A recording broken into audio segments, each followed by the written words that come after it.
I'd like to thank Helen and the team at AMMF for another kind invite to give an update on surgery for cholangiocarcinoma. My name is Hassan Malik. I'm a consultant hepatobility surgeon in Liverpool. So in terms of cholangiocarcinoma, tumors are divided into the intrahepatic and the extrahepatic group. The vast majority are the Klatskin or the perihilar tumors. And we do know from the work that AMMF have done that the incidence of the intrahepatic tumors are certainly increasing in the UK. But the talk today is going to focus on this group of patients, which is the perihilar and the intrahepatic patients. So I'm not going to focus on the distal tumors. This is really the remit of pancreatic surgeons. So the challenges for me as a liver surgeon in management of cholangiocarcinoma is the complexity of the liver hilar anatomy, the assessment of the extent of the tumor, and these tumors can often extend microscopically along the bile ducts beyond what is seen on imaging. Obviously, you have to manage a patient who's deeply jaundiced, maybe immunocompromised and nutritionally compromised. There's the technical demands of the surgery. These are often long and complex operations with significant risks and morbidity. And patients do have underlying liver disease, for example, PSC. There's a role of adjuvant and neoadjuvant therapies, but often in the West there is a nihilism in terms of the management of this disease. The absolute contraindications to surgery is metastatic disease, and that's either to the distant lymph nodes or beyond in terms of peritoneal disease or lung metastases, and a patient who's too frail to undergo a major surgical resection. I want to focus now on the actual patient journey. And I want to reference the Cholangiocarcinoma UK survey that we undertook a couple of years back. We received responses from 36 of the centres in the UK, and this included almost every large centre that undertakes this surgery. So patients will often present with mild, non-specific symptoms, perhaps mildly deranged liver function tests, or they may become visibly jaundiced. They're then often referred for basic investigations by their GP to their local hospital, and an initial diagnosis of a liver cancer is made. And this usually requires further tests, for example, a CT scan. Then some patients may be selectively referred to the regional hepatobiliary tumour board for an opinion. Now we know that cholangiocarcinoma is a rare cancer, but what happens in a common cancer like colorectal cancer? This is a piece of work we undertook around the management of colorectal liver metastases. So these are patients with liver-limited colorectal liver metastases who are all deemed incurable and inoperable by the local colorectal tumour board, and we reviewed their imaging. And what we found is that in a significant proportion of patients, if that patient had been referred to a tertiary centre for an opinion, the decision would have been fundamentally different from what was being offered to the patient at that time, which is palliative care and palliative chemotherapy. And this has led to a change in the NICE guidance in the management of metastatic colorectal cancer. However, when we talk about a rare cancer, there's no guarantee that the local hospital will have the expertise in understanding all aspects of the management of this disease.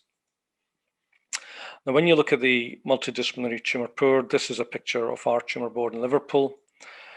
There's a number of people in this room, from radiologists, pathologists, trainees, you have observers, but often it's the surgeons and oncologists who are the key people in terms of making those clinical decisions.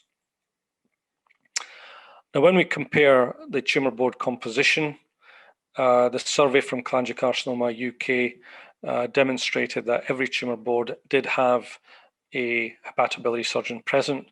But for a disease where often the management involves systemic chemotherapy, it was surprising that not every hepatobility tumour board has an oncologist present, and there's limited representation from the palliative care community.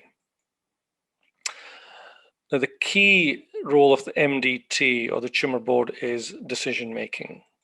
The decision making involves assessment of the situation, generating options, selecting and then implementing an option, and then reviewing that outcome to make sure that you've made the right decision in the first place.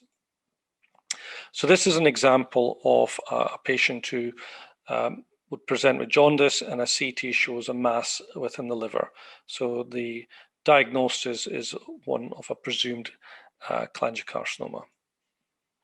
So in terms of the staging, these are all the investigations that are potentially required to stage this patient. Now, when you look at the survey from Cholangiocarcinoma UK, it was interesting that there's variability in terms of the use of PET scanning, liver MRI, or diagnostic procedures like a staging laparoscopy in terms of decision making. The next step in the journey is treatment of the jaundice. And again, you can see that there's a number of options that are available to us. And again, going back to the survey, there's a variation in terms of what option is used, from ERCP, which is an endoscopic way of draining the bile, to PTC, which is a percutaneous approach done in radiology, or a combination of both. Now, I would say that a key element of managing the jaundice is understanding what operation that one is planning following drainage of the liver. Inappropriate placements of stents can often preclude curative intent treatment subsequently. And to do this, you need the radiologists, the gastroenterologists, the liver surgeons involved in that decision making. When you come back to the survey, what you find is that not every hospital, not every center does the biliary drainage in-house. Often this is delegated to the local district hospital.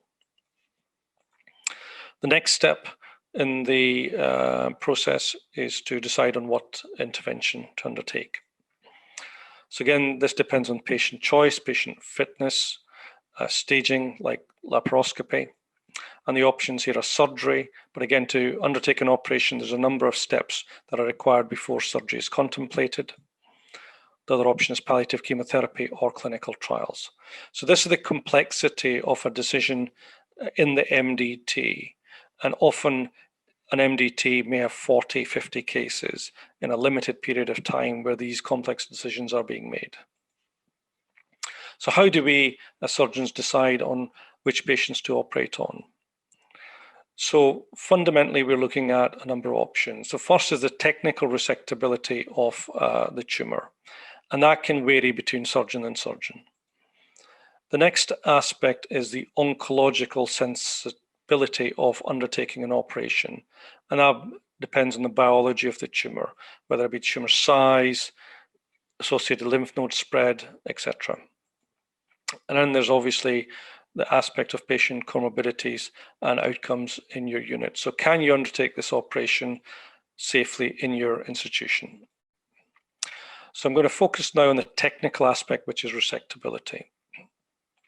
When we define resectability in perihilar cholangiocarcinoma, we usually talk about the bismuth classification, and usually bismuth 4 tumors, which are highlighted here, are the ones that are deemed irresectable. This group from Leeds and a number of other centres produced a scoring system called the Diolovera Score, which was published in Hepatology a few years back. And this looked at a number of factors beyond just bile duct involvement in terms of predicting resectability. And they came up with a complex scoring system, which is often quite clunky and perhaps difficult to apply to a clinical setting. But what they do provide is quite a nice schematic of the various options that are there. And when we go to bismuth 4, which is this, you can still do an extended right-sided resection and achieve tumor clearance and a negative resection margin. So a bismuth 4 tumor isn't necessarily inoperable. The only tumors that are deemed inoperable would be the ones where there's arterial or venous involvement of the tumor in the liver that makes reconstruction not a possibility. When we look at the surgical workup of our patients, I want to focus now on the concept of enhanced recovery. The enhanced recovery is a streamlining perioperative pathway that is aimed to improve patient outcomes. And there are a number of elements to this. So it's improved perioperative assessment, reducing the physiological stress of surgery, improved perioperative management, and early mobilization and discharge. And these are all the components of enhanced recovery. And the majority of these components are not actually controlled by the surgeon, but the broader team that exists within hospitals. However, when you look at enhanced recovery, to date, all these series exclude cholangiocarcinoma set of patients.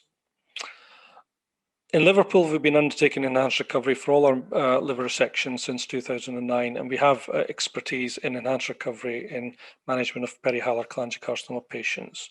So in terms of what we do in Liverpool, all patients undergo a prehabilitation program, which is really to optimize patient health prior to surgery. And as part of that, we undertake cardiopulmonary exercise testing to assess patient fitness. We optimize biliary drainage, nutrition, and dealing with any medical comorbidities or anemia. If the future remnant liver is small, we will grow that liver by undertaking something called a portal vein embolization. And this is an example of portal vein embolization. You block the main blood vessel that takes blood into the liver, and that causes the future remnant liver to grow. And you can potentially use radiotherapy beads as well, but this is not available on NHS for this indication at the moment. The intraoperative management is really takes a lot of experience in terms from the anesthetic point of view. These patients have a lot of monitoring intraoperatively, and we optimize fluid balance throughout the case. And post-operatively, we extubate our patients in theta. They go back to high dependency. They have antibiotics for 48 hours, and these are modulated based on results from microbiology cultures taken at the time of surgery. All our patients get an epidural, but then we mobilize patients early and establish nutritional intake early. Our median length of stay for these cases is 11 days, compared to 6 days for a standard liver resection. These patients can suffer significant complications, and unfortunately, these are high-risk operations, and the mortality is, in our hands, is an order of 12%, but most centres report between 10 and 15% operative mortality for these cases. What about after the surgery? Well, this series, which was a multi-center experience from Memorial Sloan Kettering in New York and the Amsterdam Medical Center, identified a number of variables that predict outcome after surgery. And this is resection margin, the presence of nodal disease, and tumor differentiation. We undertook a systematic review and meta-analysis of almost 5,000 patients with cholangiocarcinoma and validated those 3 variables. But in addition, we were able to identify 2 additional variables that predict outcome. But if you are able to successfully undertake surgery, surgical resection is the only proven treatment which offers long-term survivorship after this diagnosis. In terms of follow-up after surgery, we will see our patients initially after 4 to 6 weeks, discuss the histology, and then link patients into adjuvant chemotherapy or clinical trials. Thereafter, patients are reviewed clinically with blood tests and imaging for at least 10 years. And when you go back to the cholangiocarcinoma surgery, you can see that between centres, there's variability in terms of clinical assessment, imaging, and interval of CT scans, for example. And why do we require to follow patients up?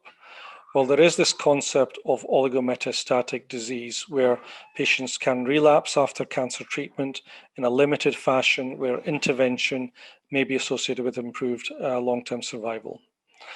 And in terms of cholangiocarcinoma, there is evidence of reintervention for intrahepatic tumors where reintervention by surgery or ablative radiotherapy can be associated with median survival in excess of 2 years. For extrahepatic tumors, unfortunately, the experience is far more limited. So now I want to talk about cholangiocarcinoma as a tumor of unmet need. We do know that cholangiocarcinoma is a rare cancer. And when we look at primary liver tumors, the commonest primary liver tumor is hepatocellular carcinoma. And this is data from Liverpool, which shows the results for patients managed through our MDT. We've had over 800 patients with HCC managed through our MDT. And the median survival for patients who've had curative and then treatment, which is on the whole either surgery, ablation, or liver transplantation, is over 6 years, compared to patients who are managed palliatively. But what we can see is that over time, as more treatment options have become available for HCC, there's a statistically significant improvement in outcome for patients as a whole who are managed through our tumor board over time. Compare this to cholangiocarcinoma. We've undertaken 125 resections for either perihilar or intrahepatic cholangiocarcinoma over an 11-year period. And when you look at the results for patients undergoing curative intent treatment, which is surgery, the median survival is 4.2 years, compared to the alternative, which is palliative care or best supportive care. But when we follow the series over time, there is no statistically significant improvement in survival for the whole group of patients over time.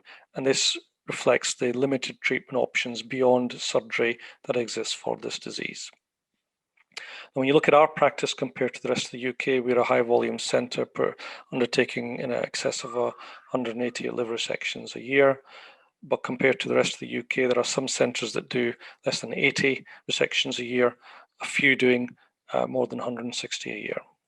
When you look specifically at surgery for cholangiocarcinoma, there are some centres that are undertaking between 1 and 4 operations a year, and a few undertaking more than 10. So again, there's a large variation in expertise on the surgical side in the management of this disease.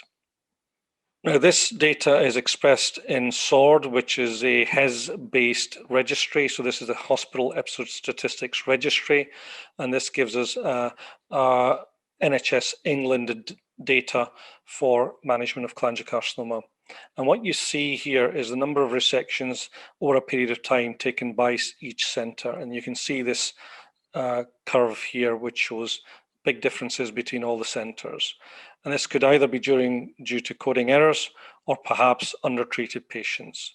What we also see from the SORD registry is that, firstly, some of the data is inaccurate because there's a lot of centres here with no perioperative morbidity, and this clearly isn't right. But you can also see that there's a number of centres doing low volume surgery with quite high perioperative morbidity and mortality. So this takes me to the concept of variation in healthcare, and the key message here is that what you want to really do is reduce the bad type of variation, which reflects the limits of professional knowledge and failures of its application, while preserving the good type of variation, which makes patient care centered and personalized to that individual. And variation in healthcare is a complex process. With regards to cholangiocarcinoma, this was a series published 2 years ago looking at 15 major centres across the globe with almost 700 patients with intrahepatic cholangiocarcinoma who had a resection. They were able to develop a composite endpoint defined as the textbook outcome. And what we can see is that some centres consistently do well in terms of getting that optimal outcome, but generally, as centre volume increases, the outcome improves. This is a separate literature. Again, this is just from the US, looking at their Comprehensive Cancer Network guidelines. And what they did is look back over a period of time at over 40,000 cases that were resected. And they identified that surgery at high volume centres and management of patients within national guidance was associated with improved independent overall survival. And they identified that a high volume centre would be defined as one that undertakes 14 operations per year. And that's all types of cholangiocarcinoma, intrahepatic, perihilar, and distal tumours. So this takes us to the idea of centres of expertise. And I think this is what you really are wanting to hear about. And this is dependent on a number of factors. Clinical outcomes, well, we look at clinical outcomes. The NHS England has published HPB outcomes. They have a quality dashboard, which is 28 quality metrics with regards to HPB cancer services, within which cholangiocarcinoma falls. But there's no mention at all about cholangiocarcinoma in that document. As well as clinical outcomes, we want to look at research and innovation, education and training, and when all those things meet up, that would be the definition of a centre of excellence. And this is all surrounded by the team. In conclusion, cholangiocarcinoma is a rare and aggressive cancer. Radical resections in selective patients can achieve long-term survival. I think we can start the conversation about the development of centres of expertise. Thank you very much.